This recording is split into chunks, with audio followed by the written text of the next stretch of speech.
장애인 문화복지신문 제296호 제7면 기사입니다. 부천시 수도검침원이 사각지대 취약계층 찾아낸다. 부천시가 생활밀착 종사자인 수도검침원의 업무 특성을 활용해 취약계층 발굴에 적극적으로 나선다. 시는 30명의 수도검침원이 계량기 검침 및 수도요금 고지서 전달 등 본연의 업무와 함께 오랫동안 방치된 우편함이나 각종 요금이 체납된 가정 등 위기사항이 의심되는 가구를 주기적으로 관찰하여 위험감지 시 관련 부서 및 담당 행정복지센터로 연계하는 역할을 수행할 예정이라고 밝혔다. 한편 지난 7월 19일 수도검침원 취약계층 발굴을 위한 교육에서 위기가구 발굴 방법과 매뉴얼에 대한 내용 등을 안내했다. 이날 교육에 참여한 검침원은 이웃을 다시 한번 돌아볼 좋은 기회가 되었고 좀 더 관심을 두고 위기가정을 살펴볼 필요성을 느꼈다고 소감을 전했다. 구황삼 수도행정과장은 어려움을 겪고 있는 가구를 적극적으로 발굴하여 복지사각지대를 해소하고 안전한 사회안전망 구축을 위해 더욱 힘써주길 바란다고 당부했다. 부천희망재단, 부천시 폭염 취약계층 어르신 위한 선풍기 100대 지원. 부천희망재단은 지난 21일 내가 도울게요 사업을 통해 부천시 관내 폭염 취약계층 어르신 지원을 위해 노인 맞춤 돌봄 서비스 수행기관 내 개소의 선풍기 100대를 지원했다. 부천희망재단은 여름철 폭염이 지속됨에 따라 어르신들의 건강과 안전을 위해 선풍기 지원을 결정했으며 물품은 노인 맞춤 돌봄 서비스 수행기관을 통해 선풍기가 고장 파손된 100가구에 전달될 예정이라고 밝혔다. 김범용 상임이사는 선풍기 지원이 무더운 여름철 취약계층 어르신에게 도움이 되기를 바란다며 코로나19로 집안에서 생활하는 시간이 많은 어르신들이 안전하게 보내시기를 바란다고 말했다. 김정길 복지위생국장은 선풍기 지원이 노인 맞춤 돌봄 서비스를 이용하는 어른들에게 무더위를 극복하는 데 큰 도움이 될 것이라며 항상 부천시의 어려운 이웃들과 함께하는 부천희망재단에 감사하다고 말했다. 부천시 다문화가족지원센터 군보따리 장학금 5차 전달식. 부천시 다문화가족지원센터 다문화가정 자녀 군보따리 장학금 전달식이 7월 22일에 진행되었다. 이번 군보따리 장학금은 우승환경, 주의 후원으로 사각지대에 놓여있는 5가정에 도움을 줄 수 있게 되었다. 특히 이번 릴레이 장학금 후원 대상은 모두 한부모 가정으로 먼 타국에서 홀로 자녀를 키우며 어려움을 겪는 다문화 한부모 가족들에게 도움의 손길이 닿았다. 후원금 전달식에 참석한 김보건, 우승환경, 부대표, 은 지역사회의 일원으로서 주변의 많은 다문화 가정을 보며 도움이 필요하다고 느꼈다며 같은 부모의 마음으로 이번 기회를 통해 정말 도움이 필요한 다문화 가정을 위한 뜻깊은 후원에 동참할 수 있게 되어 기쁘다고 전했다. 부천시 다문화가족지원센터, 센터장 배군영, 은 지역 내 많은 분들이 점차 다문화 가족의 어려움을 외면하지 않고 도움을 주기 위해 지속적으로 관심을 주시는 것에 감사함을 전하고 도움을 주시는 분들이 계시기에 군보따리 릴레이 장학금이 지속될 수 있음에 대한 감사 인사와 다문화가족지원센터에서도 이에 부응하는 실질적인 지원 방안을 모색하고 도움을 줄 수 있도록 하겠다고 전했다. 수원시 2021년 수원시 사회조사 조사요원 모집. 수원시에서 9월 1일부터 시행하는 2021년 수원시 사회조사에서 현장 조사 등을 담당할 조사요원을 모집한다. 모집 기간은 7월 26일부터 8월 6일까지며 만 18세 이상으로 조사기간 중 조사에 전념할 수 있는 자를 대상으로 한다. 통계조사 경험자, 다자녀 보육자, 활동이 가능한 장애인 등은 채용 시 우대한다. 조사 관리자 7명, 조사원 27명 총 34명을 모집한다. 수원시청 본관 1층 임시민원실 또는 4개 구청 1층 민원실에서 서면 접수가 가능하고 수원시 스마트도시과 빅데이터팀 phy2635@korea.kr에 전자우편을 보내는 접수도 가능하다.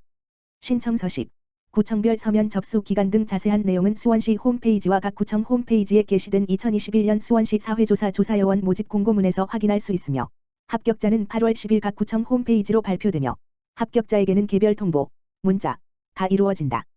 수원시 사회조사는 수원시민을 대상으로 생활 수준과 만족도를 조사하고 시민생활의 양적 질적 수준을 종합적으로 측정해 사회 전반, 복지 관련 정책 입안, 연구 등의 기초자료로 활용하는 활동이다. 수원시 주거위기 정보 활용 복지대상 전수조사 확대. 수원시가 복지 사각지대의 노인 주민에게 적절한 도움을 주기 위해 관리비와 임차료 체납 등 주거위기 정보 범위를 확대, 2차 전수조사를 실시한다.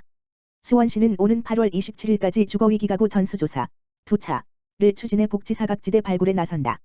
공동주택 관리비나 공공임대주택 임차료를 3개월 이상 체납한 2027가구가 대상이다. 앞서 지난 5월 시행한 한차 전수조사에서 관리비를 4개월 이상 체납한 정보를 활용했던 것을 3개월 이상으로 변경, 대상을 확대하는 것이다. 조사는 전화와 우편 등을 활용한 비대면 조사를 우선적으로 해 조사자와 대상자의 접촉을 최소화한다. 연락이 닿지 않을 경우 가족과 친지 등을 비롯한 이웃, 경찰과 소방 등 관계기관의 협조도 구해 적극적으로 상황을 확인할 예정이다. 발굴된 대상자에게는 필요한 복지 서비스를 연계한다. 수원시가 주거위기 정보를 활용해 한 차로 전수조사한 1376가구 중 갑작스러운 주거위기에 처한 가구에는 맞춤형 복지, 긴급복지, 민간자원 등 상황에 맞는 사회복지 서비스가 지원됐다.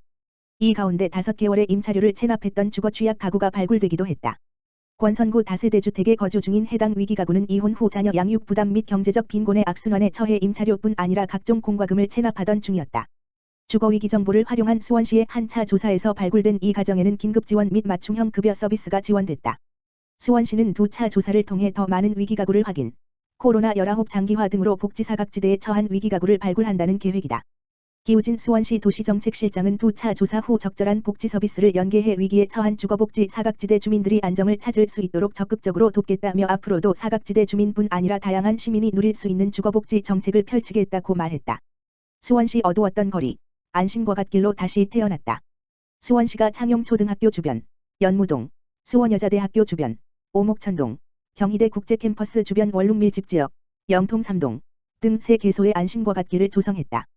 범죄 예방이 주목적인 안심과 갓길 조성 사업은 야간에 인적이 드문 안전 취약 지역의 환경 안전 인프라를 개선해 밝고 아름다운 거리로 만드는 것이다. 관할 경찰서는 순찰을 한층 강화한다. 수원시는 2021년 경기도 안전 환경 조성 사업을 신청해 선정됐고 도비 지원을 받아 사업을 추진했다. 수원 남부 중부 서부 경찰서와 협력해 지난해 8월부터 집중 순찰 구역을 합동 점검한 후 사업 대상지를 선정했다. 5월에 공사를 시작해 최근 준공했다. 안심과 갓길에는 로고젝터, 바닥에 특정 로고나 문구를 투영해주는 장치로 로고와 프로젝터의 합성어, 솔라도로 표지병, 주간에 태양광을 저장했다가 야간에 빛을 발산하는 장치, 태양광 레드 표지판, 광고물 부착 방지물, 미끄럼 방지 포장재 등을 설치했다. 로고젝터를 이용해 어두운 골목길에 경찰 집중 순찰구역 함께 만들어요. 범죄 없는 희망도시와 같은 문구와 꽃 이미지 등을 원색으로 투영하고 차도와 보도 구분이 없는 이면도로에는 솔라도로 표지병을 설치해 거리를 한결 밝게 만들었다. 가로등 기둥에는 집중 순찰구역 안심과 갓길을 알리는 홍보물을 부착했고 안심과 갓길 곳곳에 레드 표지판을 설치했다. 어린이 보호구역과 경사진 골목길에는 미끄럼 방지 포장을 했다. 안심과 갓길 연장, 은창용초등학교 주변은 500m, 수원여대 주변 560m, 경희대 국제캠퍼스 주변 670m다. 수원시는 행정안전부 재난안전특교세 확보 사업으로 올해 안에 안심과 갓길 6개소를 추가로 조성할 예정이다. 한준수 수원시 안전교통국장은 안심과 갓길 조성 사업을 지속해서 추진해 시민들에게 안전한 환경을 제공할 것이라며 수원시가 안전도시로 자리매김하도록 최선을 다하겠다고 말했다.